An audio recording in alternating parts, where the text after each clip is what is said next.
Look, if you've been sitting there, staring at your screen, wondering why you've sent out 50, 60, or even 100 applications and heard absolutely nothing back, I want you to take a breath. It's not because you aren't qualified. It's not because your resume is bad. It's because the game you're playing isn't the one you think it is. You've done everything they told you to do. You've polished your resume until it's spotless. You've followed every SOP, every standard operating procedure the gurus handed you. But it feels like you're just shouting into a $300,000 void that doesn't even exist. And honestly, for a lot of you, it literally doesn't. Here's a number that hit me pretty hard when I first saw it.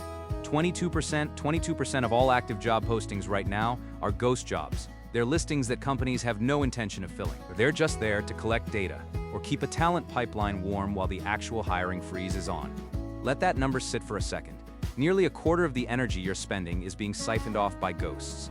It's no wonder that 34% of job seekers are now spending more than 6 months in a search cycle. 6 months of silence. And the traditional application process, it's broken. We're seeing a 59% candidate abandonment rate because the systems are so complex and dehumanizing that people just give up. So if being the perfect candidate is getting you rejected by systems that aren't even hiring, what is it that the recruiters actually see when they look at your data? Or better yet, what are they desperately looking for that you aren't showing them? I've been in this industry for 15 years. I've seen the pendulum swing, but I've never seen it move this fast. There's a hard truth we need to talk about, and it's one that might feel a bit uncomfortable. In 2026, being a team player who never pushes back, it isn't an asset anymore. It's a redundancy indicator. For decades, we were taught that efficiency and execution were the keys to the kingdom. If you could follow the rules better and faster than the person next to you, you were safe. But today, efficiency is a commodity. Execution is something we can automate for pennies. Here's where it gets really interesting. We're seeing a 25% failure rate in automated workflows right now. Why? Because of exception handling. The AI is great at the routine, but it hits a wall the moment something non-standard happens. And yet, 40% of global employers are still planning workforce reductions in areas where AI can handle those routine tasks. If your value is tied to staying within the lines, the standard operating procedure, you are, by definition, replaceable by a script that doesn't need a lunch break. The rule follower is a commodity. The exception designer is essential. I've seen this play out 100 times. The person who says yes to every directive is the first one let go when the budget tightens. Because a yes doesn't require judgment. It just requires compliance. And compliance is now a software feature. So, if following the rules is the new career risk, who are the people actually landing the high six-figure offers right now? Who are the ones the recruiters are actually fighting over? Let me tell you about a group of people I call the exception designers. These aren't the people who outwork the AI. They're the people who outthink its mistakes. They've realized that the real money, the $300,000 compensation packages, isn't in doing the work. It's in designing the systems that catch the work when it fails. I've watched professionals rebrand themselves almost overnight. They stopped calling themselves doers and started calling themselves system architects. They stopped focusing on manual output and started designing human-in-the-loop friction points. Take a look at the fractional AI operators. These people are earning $250,000 to $350,000 a year. They don't run the automation. They intervene when the automation fails. They are the safety net for enterprise-level logic. Or look at the people pivoting from marketing to data science. They aren't just learning to code. They're seeing 40 to 50% salary jumps because they can fix the AI-generated segments that are hallucinating customer behavior.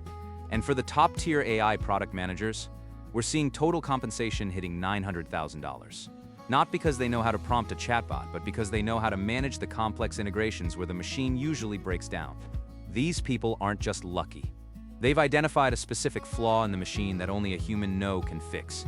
They aren't afraid to stop the assembly line if the product is wrong. Think about that. Your value used to be how much you could produce. Now, your value is often in your ability to stop production when it's going off the rails. But there's a concept I want you to start practicing. It's called adversarial agency.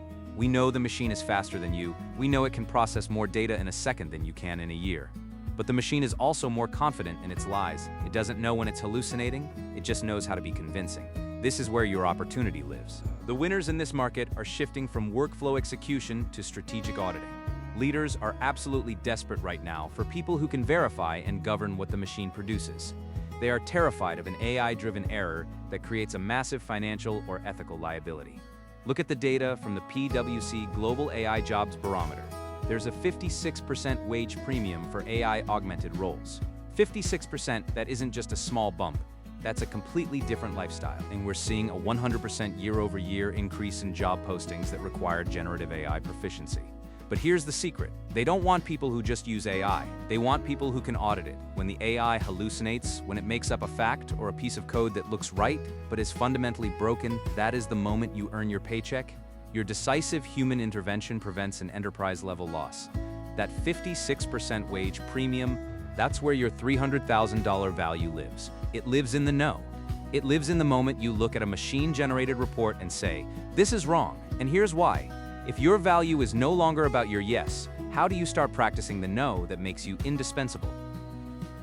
So how do we actually do this? How do you pivot from a worker to an auditor this week?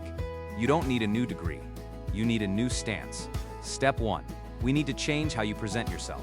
Go to your LinkedIn right now. If your profile is full of words like executed, coordinated, or managed routine tasks, you are signaling that you're a commodity. You need to highlight exception management and context architecture. Show them that you are the one who handles the 25% of cases where the automation fails. That's what recruiters are starving for. Step 2. Lean into the speed of the market. Skill sets in AI-exposed industries are evolving 66% faster than anywhere else. Don't worry about mastering a tool that will be obsolete in 6 months. Focus on the primary source value. Be the person who understands the underlying logic, not just the interface. Step 3. Reframe your interview narrative. When they ask what you did in your last role, don't say, "I executed Project X." Say, "I audited and governed the AI systems that produced Project X to ensure zero defect output." Companies are moving towards skills-based hiring. In fact, we're seeing a 90% reduction in bad hires for companies that prioritize skills over traditional resume. And remember, 88% of hiring managers can detect an AI-generated resume instantly. If you use AI to write your resume without adding your own human-in-the-loop value, you're just telling them you're replaceable. The era of the yes man is over. We are entering the era of correction. This isn't easy. It requires you to step out of the comfort of the SOP and take responsibility for the outcome. But the people who figure this out, they're the ones getting the callbacks. They're the ones commanding the premiums. Go find your first no.